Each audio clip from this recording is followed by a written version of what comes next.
I love this art form. It is as if I took what I've been doing for years, jewelry, and made it bigger. And it moves. And it's as colorful as the jewelry I make, only it's way more fun to make. I'm Denise Ward. I live in Northern California.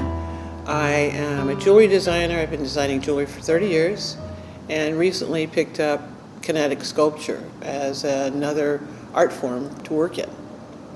I do things in water series. I do things about people's ability to move freely.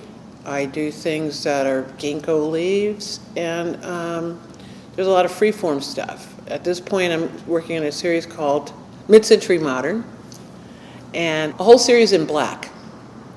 All the forms in that series are black, and the largest piece is called Black Girl Dreaming.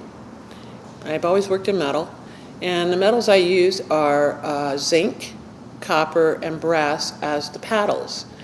I use steel wire for the arms that create the shapes. The paint I use is a basic acrylic paint, but I have had Sherwin-Williams create a red for me that I call Calder red. It is a bright, perfect red that I love working in. So the colors are everything in how these are designed. I spend a lot of time creating a space on a piece of paper. I do a lot of drawing, and then I'll spend maybe a week trying to figure out what the colors will be and where they're placed, because color in these small or large sculptural pieces are the story.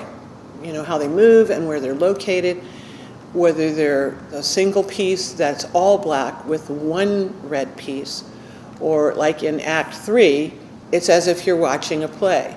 The play opens, there's one flash of color. Act 2 is always the most important act in a play, so that's full of lots of colors. And Act 3 pretty much settles the story, and it's all one solid color. And if you look at that mobile, you find that's how that story lays out. This whole project's been going on for just a matter of months. I started in June, and this is January. The series of art that is in this program is new. All of it's been generated in 2020. This is a new decade. This is a new art design that I'm living in, and it's been wonderful. Well, I recently had this couple from Virginia that I met in late November, interested in having a mobile made for their home. Well, Virginia and California are far apart, so I had them send me pictures of the space this art piece would go in. And what we wanted to do was have the Kinetic sculpture sit in a space that would be complementary to the artwork that already exists. So they sent me some really great photos of this entryway into their home, set of stairs, and then the three walls where they had Inuit art. So this really beautiful Alaskan art where you have big birds and lots of design textures in the actual artwork. So I ended up using their colors and the limitation of space. So it could be no more than 3 feet long, because then you're hitting heads going up a stairwell. And you didn't want it too wide so that you could actually enjoy all the art pieces around it. So I limited myself just in those 2 sections of space and played with the colors and created a series of 2 called In Flight, giving them an opportunity to choose between one and the other. The sculpture behind me is the brother to the one that went back east.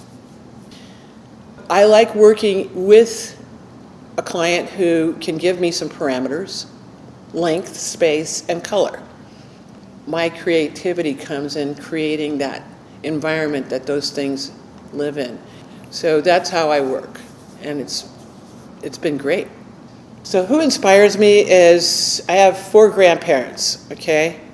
One's name is Romare Bearden, another one's name is Alexander Calder, another is Betty Sayre, and the other grandmother is always going to be Faith Ringgold. Those people have influenced me more in the way I taught children art, because of the play and joyfulness that they bring to their artwork. Whether it's a very sad picture by Romare Bearden, or it's a big monolithic stay-bill by Calder, those 4 people have influenced me to do the work that I do today.